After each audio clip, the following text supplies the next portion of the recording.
Did you just turn on our show? Can you turn it down a bit?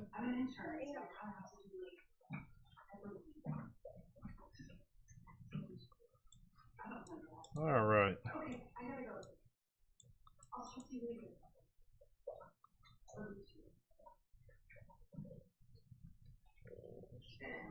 So,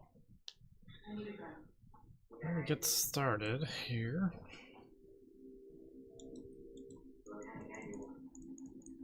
With a ridiculous combination here for Arc Trap. So, this is kind of a combination of a few different builds, taking keys from Hihun and some from Octavion, a little bit of piecemeal here and there, but the gear for trappers somewhat set. Some pieces kind of can be swapped out for others, but it's really effective, and we're taking advantage of a lot of abyss sockets and things like that, but we'll get into it. This Arc Trapper is also slightly deceiving because if you take a look at the actual damage numbers, the average damage is silly low on the tooltip, but it is massively higher than whatever this is showing. So we can go on and we'll just do like a little, come in here, we'll do a little core. Obviously doesn't have any stats or anything on it, so I should have put something on there, but you just kind of zip through and everything melts. Just throw a thing there, throw a thing there. Oh, really? Oh, okay. I was gonna say it's been a while since I did core, but you kind of get the idea here. It just kind of goes through, and we'll show some boss DPS here. Really?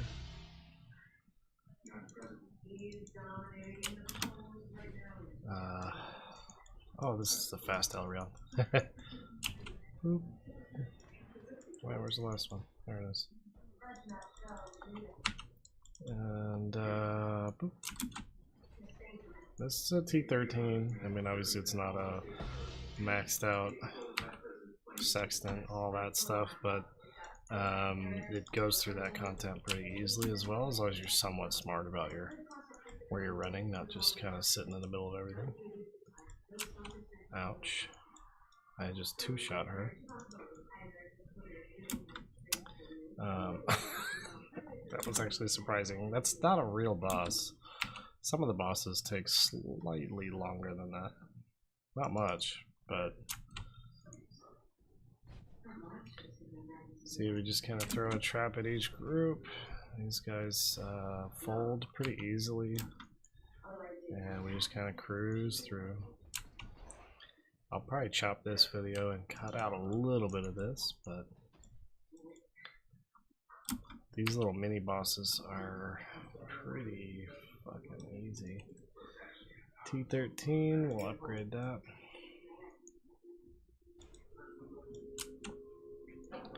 And as long as you don't get one-shotted when you come in the zone, which can happen sometimes.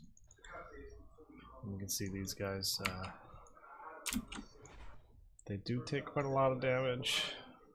They shovel it out, so you do have to be careful.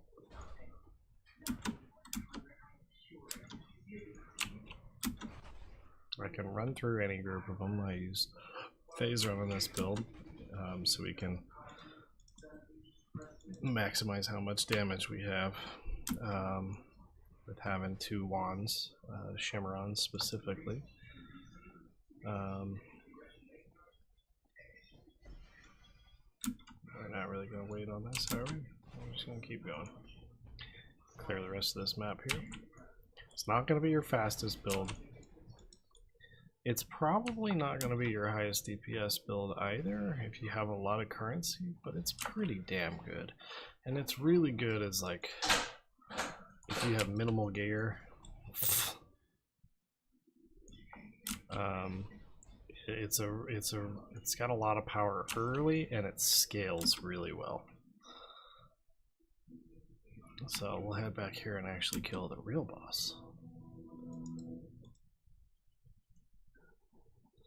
I'll prep, throw all my stuff out in case he spawned fast, which he does not.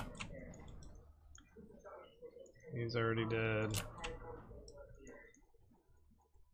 Slow fight. She's already dead.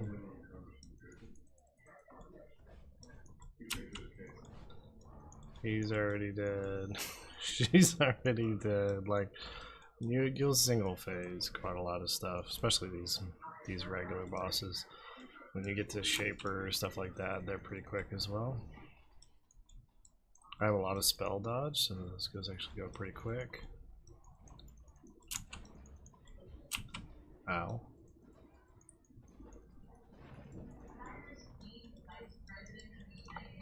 So as you can see, we do a shitload of damage. The nice thing about this build is that you can swap in anything you want. So in here you have arc, you can swap in explosive traps, vortex, anything you want to put in there. Anything that's a spell that can go in traps, you can throw in there, and it'll be effective all the way up. It may not be the fastest, but it'll be effective all the way through. Some of, like, I took it all the way up to T16s, was able to kill everything with just about any skill, unless it's just absolute trash. Some of the trash stuff, like Shock Nova, is really good. I have a bunch of others, but Explosive Trap is good, not as good, but it's pretty good. Spark, you can even do Spark. It's trolly, but you can do Spark. Frostbolt's good. Magma Orb's good. Ice Nova is good. Vortex is good. I mean, you can go through any assortment. Ethereal Knives is good. It'll clear on everything, this spec build. So, what's up, Kid Twin? We're just doing a quick overview here. So the gear is pretty simple to, well, it's expensive. Once we get to this point, it's pretty expensive. A lot of the damage comes out of this helmet here. Malachi's Awakening gives you a lot of flat damage as long as you have no life reserved. And flat damage scales really well with traps, especially Fire Trap, but all the other ones scale very well on top of that. You're going to go with Shrouded Lightless, gives you a lot of HP, a lot of life, and then it gives you Elemental Pen, which is terrific. You don't really need the mana in here, but the Elemental penetration is good, and Shade. Shade makes you invulnerable to fizz damage. Your gloves, really the only requirement is having max life, and then traps, additional traps thrown. You see down there at the bottom. If you can get resist on there, then terrific. It is a suffix, so you're only going to be able to get, I think, 2 of them max, and it's kind of hard to get 2 of them. So I believe life is a suffix as well. Let's see here. No, it's prefix. So you could technically get two resistances and life, and then traps, which is good, but those are going to be pretty damn expensive. These here are only about 100 C to 1x, not too bad. Then you're just literally movement speed, life, and all resists because you need them. I'm actually going to be going for an enchantment on these. It's either the 1 to 160, the 1 to 160 lightning when you don't kill anything, which I can't find right now, or the crit. There's 120% crit when you haven't crit recently, and since you're throwing traps, you're not actually critting. So those both work very well. On these, on here, you're just going to stack as much resistance as possible. Life, trap damage would be the best to go in there as far as a fifth thing. Doesn't really matter what else, except for maybe like flask recharge and all that. Then you have more resistances, because you pretty much have these 3 items to get your resistances on, or these 4 items, excuse me. So resistance, global crit strike multiplier is the best stat you can have on there. I unfortunately had to have dex because I'm kind of dex starved. So that's kind of an issue there, but you could probably go a little higher if you were to knock down your phase run a little. And then you have your, I actually have gotten to the point where I was able to drop both of my rings and swap in anger, mainly because my my Watcher's Eye has crit strike multiplier while anger is on, which is really good, and then the additional damage from the spell is actually about 15% increased damage, more damage, so it's 15% damage, which is pretty crazy at this. Once my damage starts getting up this high, it's pretty crazy. And here you're going to have Wrath in another Essence Worm, and in doing so you're not going to reserve any of your life, because this basically gets rid of all of your mana, turns all of your skills into blood magic skills. So yeah, and from there you have 2 Shimmerons, and the Shimmerons makes your power charges give you shitloads of crit and shitloads of crit multiplier, as well as a lot of spell damage, a lot of flat damage. I mean, this thing is just good all the way around. The drain on crit that you get is not terribly bad, because you mitigate a lot of it with lightning resist. So it's only about 200 max per second once with both of your weapons, which isn't too bad. Yeah, my weapon swaps just have stuff I'm leveling up, so not a big deal there. When we get into the passive tree, I've tried out a bunch of different passive trees, and this is the one I've gotten the most damage out of. A lot of it just goes the normal trapper way here, right through the beginning, and up and through the trapper nodes here. And then pretty much you would go down through the life nodes into your trap wheel, and then come down in this direction. Actually skip these for now and go into here while leveling. This will just give you spell dodge to help keep you alive, and then from there you can go into another trap wheel, and then up through life, and then you cut all the way over to power charges in here and your crit damage, and then from there it's just filling in. These are literally just going for abyssal socket, or socket, down through the life wheel, down the socket, and up here. And then you're going to cut down to get this socket, cut over, and I'm actually testing, we're probably going to get rid of this socket node, grab this life, because it's more than anywhere else that I can think of, and actually go to the go to Katrina instead of, or excuse me, Lyra, I believe. Let's load this up. I never remember which one it is. Yeah, it's a Lyra for the crit multiplier and some more resistances, which means it's actually even easier to get the resistances on your stuff, and it gets you more damage than a flat damage life gem because of the crit multi. And with how much crit you have, you're sitting around 80% effective crit all the time when your flasks are up, so it's pretty damn good. We're definitely going to go into the Saboteur on this one. This is for your living. It's extremely effective. A lot of people go in this direction. It gets you a little bit of damage. This actually gets you a little bit of damage as well. It's not 10% more with the elemental resistances, but it's 30% increase, which is still decent. Against the majority of the targets you're going to go against are blinded. Anything near you is blinded. You can't be blinded. It's a really big survivability buff. And then you're going to go up here, Ignite and Shock immunity, and the life regen is pretty damn good. Cooldown recovery. Damage per trap thrown is a pretty good one, but it's increased damage. It's okay. And then the 20% chance to trigger an additional time is also pretty damn good. And then across over here, 20% increased damage. And really the thing you're looking for is when your traps trigger, your nearby traps also trigger, which is terrific, because it makes hitting bosses extremely hard once you stacked up all your stuff. Very, very good. Doesn't leave a whole lot of traps untapped. That's pretty much the gist of the passive tree.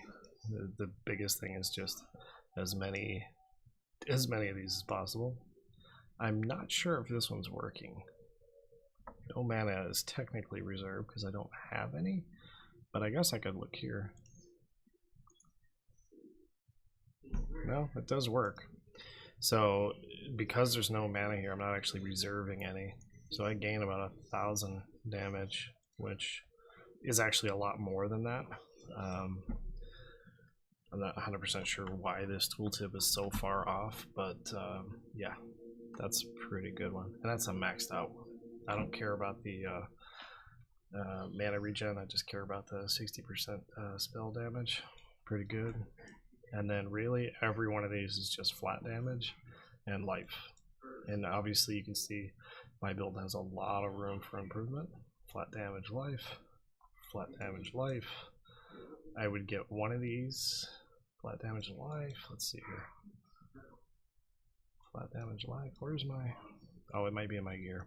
I also have a flat damage hinder and a flat damage phase, which are good for survivability. See, I have some in my gear. Chance to hinder, which reduces movement, which keeps things in your stuff longer. And then some stat one that I needed. Other than that, just using regular flask here, nothing too special. I got a roomies on there just for the block chance and the armor. Obviously you need some way of getting rid of bleed, some way of getting rid of curses, some way of getting rid of freeze, and then I increase movement speed. You're immune to shock and ignite, so the only thing that can really do damage to you is chaos in this build. And I haven't quite figured out a way to mitigate it yet, but that's alright. That's pretty much it. And resistances are capped, that's the biggest thing though. Unfortunately, because we have so few items that actually have resist on them, my chaos damage is really, or chaos resistance is really low. So incursions can be a little spiky and kind of scary. But yeah, you kill everything pretty damn fast, so it's not too bad. As long as you don't get hit by those spitters in like huge groups. For those, I usually like toss a trap and then move, toss a trap and move, and they have a whole harder time hitting you. Other than that, let's see here. Let's go over some of the links. I'm probably going to swap out my Summon Flame Totem. I'm going to swap this out probably for Stone Golem. Doesn't really help too much. It's 20% increased damage, which is okay, but I think I'm going to switch that up to Stone for more survivability. In here, I have just a screw around spell. These are actually all empty normally. You can put bear trap in here, you can put siphon trap, put anything you want in here, it doesn't really matter. Abyssal socket. I have the normal cast with damage taken, immortal call, duration, and phase run for when I get hit, making sure that none of these skills go over level 38, so that's except for increased duration. Up here is another cast and damage taken. It's conductivity or enfeeble if you're having trouble with living, enfeeble, or temporal change. Those will go in there. And then frost wall is just to block enemies from running at you. So when you get hit, it actually pops this up and they stop running at you. Throw traps on the other side of it and kill them pretty easily. And then the last one's going to be a phase run, faster casting, and increased duration, so I can continually spam that on my own to be able to run and keep up with stuff. Along with here, you run at a pretty decent speed. I could go a little faster, but that's a decent speed for me. This is, again, not going to be the fastest build you play. It's not a chart, it's not a auto bomb or anything crazy like that, but this will pretty handily do all the content in the game. I've done all the way through Uber Elder, and I did Uber Elder with like half the DPS I'm running now, so it's pretty good. pretty good. I did die a few times because I don't really have that much life, but we can remedy that in the future. Anywho, that's pretty much all I can think of. I mean, you have Pantheons. I usually go here. That's why I have it actually. That's the only one I have all rigged out between all those. The Solaris, and then Chaos and Immune to Poison. That way I don't have to run a Poison Totem or a Poison Flask. And I can run a little bit more speed instead of putting Poison on here. Anywho, that is about it. So this is pretty much what I've been up to the entire leagues. Actually, not pretty much. It's the only character I've made this entire league because I've been having so much fun with it. Feel free to hop into Twitch where I'm recording this now and give me shit about my build or say hi or make any suggestions. Or if you need Paceman or something like that, I'll definitely have all that ready to go for you. And cool. Well, so I'm gonna get back to gaming. You guys have fun. Bye. Hey, I'll be right back.